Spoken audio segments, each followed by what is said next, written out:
Are you looking for some quick and easy weeknight meals?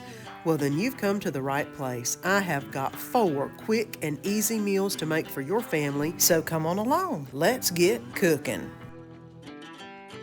Hello, family and friends. I'm Susan, and welcome to my home. Hey, friends, are you ready for another week of amazing food? Well, I have got 4 great recipes for you this week. Quick and easy. Simple recipes that taste amazing. You know, that's what we like. I try to make a lot of different things each week just so we can get a lot of variety in our meals. And I love to make soups. Tonight we're going to be making creamy hamburger soup. So good. Oh, I've made it many times before, and it is definitely a family pleaser, if you know what I mean. A hearty soup that kind of tastes like a cheeseburger. It's wild, but it kind of does. But it is so good. You definitely will love it, and you've got to try it. And if this is your first time joining in, my name's Susan, and I'm glad you could join in on the fun today, cause my ponytail is up, and we're about to get making some creamy hamburger soup. Come on, let's get going. And tonight we're going to make some creamy hamburger soup. I've got some Italian seasoning, some diced tomatoes, some traditional spaghetti sauce, a block of cream cheese, some onions, dill, penne pasta. This is chicken bone broth, and of course, the hamburger meat that I'm about to brown up in the big Dutch oven pot. So let me go ahead and get this started, and then we'll go to the rest of this and add it in. And the hamburger meat has been browned, and I have drained it. I'm going to go ahead and add in 1 chopped onion. It says purple onion. You know me. It's a Vidalia onion. That's the only kind I have in the house. That's what we like. Let this saute for just a minute, and I'm going to go ahead and add in a little bit of salt and pepper. And I'm going to go ahead and add in the Italian seasoning. I didn't have minced garlic in the lineup earlier, but I've got 3 teaspoons of minced garlic going in. I'll go ahead and stir this around. I went ahead and let the onions sweat down just a little bit. I'm going to go ahead and add in the can of spaghetti sauce, the can of diced tomatoes, and the chicken broth. And now that I've added all that in, I'm going to go ahead and give it a quick stir. And I'm going to let this cook on a medium for about 10 minutes, and then we'll add the last 2 ingredients. And this got up to a rolling boil. I've turned it down just a little bit. I'm going to go ahead and add in 2 cups of penne pasta. And yes, I'm measuring this time so I don't overfill. It does call for a 1/4 cup of fresh basil chopped. I'm just going to put a little smidgen of the basil paste in there. Not much, because it does have a very big flavor to it. Go ahead and do this. It's smelling good. I'm going to go ahead and let this boil for 5 minutes, and then we'll add the cream cheese, and we'll be almost through. And this has been boiling about 3 to 4 minutes. I'm going to go ahead and add in the cream cheese. I have basically put it into little blocks. That way it will divide up and melt a little bit easier. All right. Now I'm going to go ahead and let this cook for about another 2 to 3 minutes until the cream cheese completely melts, and then we'll be ready to eat. Okay. It is boiling nicely. All the cheese is melted. Look at that. Oh, this is going to be some good soup. Let's go ahead and get it into a bowl so we can eat. And here we go. Creamy cheeseburger, or hamburger soup that is. I'm going to go ahead and add a little bit of sour cream in the middle. And of course, a little bit of Mexican cheese, because you know Mexican cheese goes great with everything.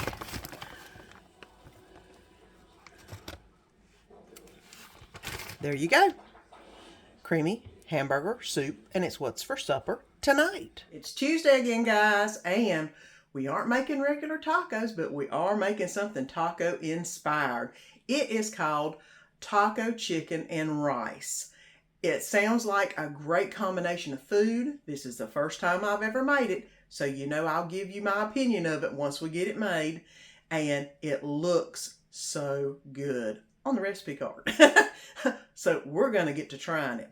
Let's go ahead and get making some taco chicken and rice. Sounds good. Can't wait to try it. I bet you it's going to be a winner. Tonight we're going to be making some slow cooker taco chicken and rice. Simple, easy, quick recipe. You can do it in the slow cooker. Y'all know I didn't get up in time to put anything in and didn't need to. I had a rotisserie chicken, so I've already got that done. I've got some chicken, creamy chicken soup, some rotel, some taco seasoning, some old El Paso cheesy Mexican rice, which it actually calls for in the recipe. And this is the breast of a rotisserie chicken, both sides, that I've already pulled off. So now we need to go ahead and get the rice started and get the rest of it in the pot making. That way, whenever the rice gets done, we can combine them and then we'll be ready to eat. That's how simple this is, guys. So let's get to cooking. And on the back burner, I'm going to go ahead and put in 1 tablespoon of butter and 2.5 cups of water. And go ahead and get that heated up. And we have got the water a-boiling.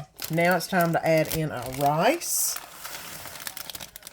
and our seasoning packet that went with the rice. I'm going to go ahead and mix this around just a little bit. I'm going to let it boil and then reduce the heat and let it simmer for 25 minutes. So let me go ahead and let this get boiling, get it to simmering, and then we'll get everything else going. Now let's go ahead and get the other pot going. I'm going to go ahead and put in the 1 can of rotel, the can of creamy chicken soup, some taco seasoning mix. About enough to make 1 packet is what I'm going for. I am going to add just a little bit of water because I feel like it needs a little bit. I'll go ahead and put in the 2 breasts of chicken that I have shredded up real good and let that get into the pot. Get all of the nice juices and flavor all throughout the chicken real quick. And then I'm going to turn this on low, cover it, and just let it simmer while the rice is cooking. And I think that should get us to where we need to be as far as the meal itself. And we've let this cook for a few minutes, and that's what this looks like. And then here, woo, if I can get it lifted up, is the rice. I'm going to go ahead and put the rice in with the chicken. And then give all of this a good stir. That way everything can meld together. I'm going to let this simmer for just a little bit longer. That way all the flavors can meld, and then we'll be ready to eat. All right, we've combined everything together. It is looking pretty good. Let's go ahead and get it plated up and see how it looks on the plate. Okay, and here we go. This is the taco, chicken, and rice. I'm going to go ahead and add a little bit of sour cream on top. You know me and the sour cream. And this is what's for supper tonight. Well, tonight we're going to be making another family favorite. You know, whenever we find a great recipe, I have to make it at least once a month. And that's pretty awful because I've got a bunch of them now. It is called Cajun Dirty Orzo. It sounds unusual. It's made with hamburger meat. So it is actually really good. And I tell you what, I made it one time and it was on. I was like, yep, this is going to be a regular staple in our family. So let's go ahead and get to making some Cajun Dirty Orzo. It's good. Y'all will love it. And let's get going on some Cajun Dirty Orzo. I've got some Cajun seasoning. I'm going to do a little bit of this and a little bit of that to make it the way I like it, because y'all know I love slap your mama. But I want to put a little bit of the Zatarain's in with it, so I'm going to mix the two. Got some garlic powder, some tomato paste, some garlic, minced garlic that is, some orzo pasta. I've got a little parsley, some olive oil, 3.5 cups of beef broth, a little butter, little onion, and 2 bell peppers I'm going to cut up. And of course, some hamburger meat that I'm grounding up in the pan as we speak. So let's get going on getting this Cajun Dirty Orzo cooked up. And I have already browned up the beef in here. I've already removed it. I'm going to go ahead and add the tablespoon of butter and about a tablespoon of olive oil.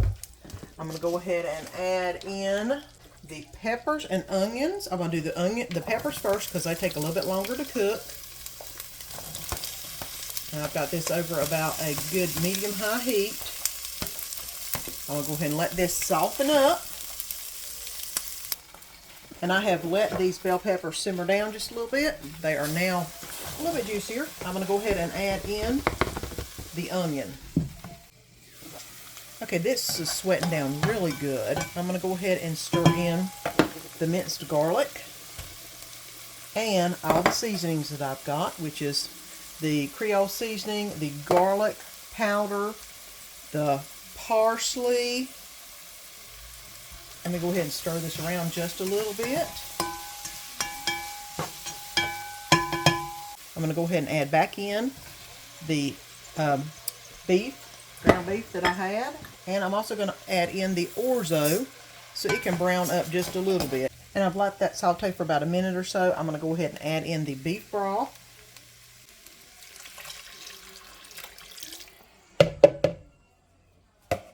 And the tomato paste.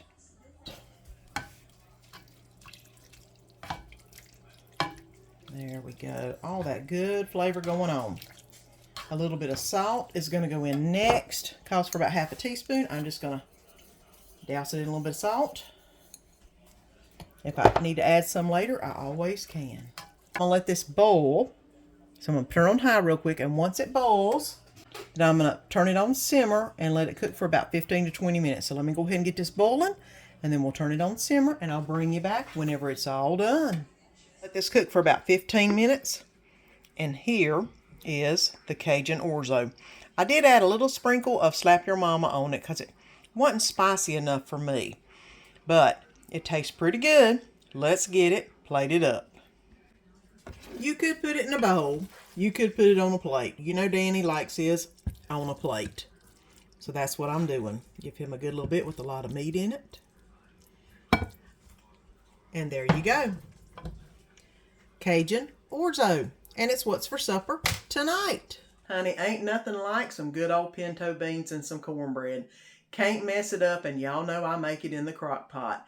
Quick, simple, easy. Put it in there, let it cook all day long, and you have got a great meal. And no, I don't put it in a bowl in water and put it in the fridge overnight. It just comes out of the container. I pour the water on it in the crock pot, make sure there's no floaters or anything in there, and then get it started. It makes preparing pintos even easier than it was. So y'all seen me make it many times before. Y'all have also seen me make my cornbread quite a few times before. But it's time for a good old pot of pinto beans. Nothing like them. A good southern favorite. So come on. Let's put some pintos in the crock pot and get it going.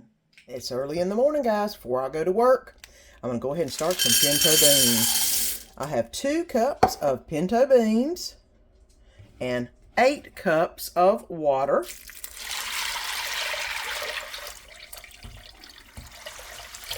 All right. Now, the next thing I usually like to add is some Lowry seasoning salt. Y'all know what it looks like. Add a good bit because it just makes the pintos taste so much better. And, of course, I have the biggest ham bone that has been frozen that I'm going to put in the middle of it. Look at that. That thing is huge. Well, hopefully that'll make it taste nice and tasty. But I'm going to put this on high while I go to work. When I come home from work, we will have some amazing pintos ready to go. And, of course, I'm going to make some cornbread. Y'all know that. So, let's put the top on. Let's go to work and let this do its cooking. And I came home from work. Woo! And this is what I found. Look at that. Perfect pinto beans. I don't know if you can see, but it's the perfect amount of water. probably, yes, it's falling off the bone. Now, mind you, I don't know if you've ever used ham in your pintos. Don't eat the ham afterward. It just doesn't taste as good. Some people might. I don't like it. But look at that. The perfect amount of fluid left over. Great pinto beans. And now it's time to make some cornbread. And I'm going to do some cornbread muffins. And I am using the Martha White cornmeal hot rice recipe on the bag. I cut it out and I put it in laminate. That way it doesn't get dirty. And this is what I use. So let's go ahead and get some making real quick. And let's get the wet ingredients together first. I'm going to go ahead and add in 1 egg to 1 1/3 cups of milk. If you had buttermilk, that would be great. I don't have any buttermilk. I'm going to go ahead and whisk this together. You do all your wet together and then all your dry. And this is 1/4 cup. It's supposed to be vegetable oil. I don't have any, so I'm using canola because that's what I got, or mazola, whatever you want to call it. I'll go ahead and get that mixed together. And now we're going to add all this to the dry. I have 2 cups of the cornbread mix, and I've got all the wet ingredients going in now. This is what you call quick and easy. And then I want to mix this around to where anything that's in the bottom that's dry gets some of the wet involved in it. And I'm going to go ahead and mix this for just a minute, hand mix. Because you know me, I don't want to get out any other equipment if I don't have to. I've already got the oven preheated to 450, which is what the recipe calls for. So it looks like this is pretty good. I'm using the cupcake liners instead of doing them in my little corn shapes to make it easier on me tonight. Work was rough. I did a lot of work today.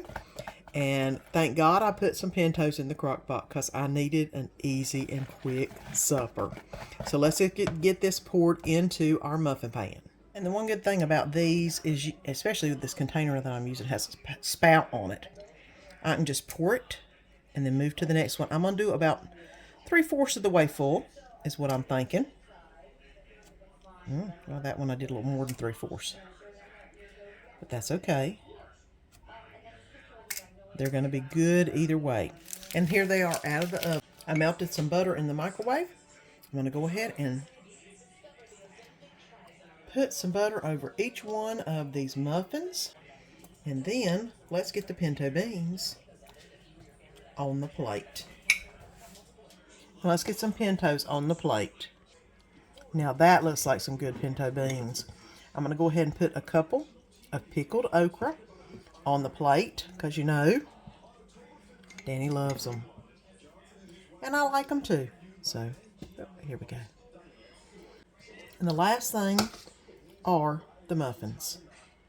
I've taken them out of their containers and they're just going to go on the plate also. And here you go, pinto beans. Pinto beans, cornbread muffins. They're what's for supper tonight. I tell you what, a good week of recipes it was this week.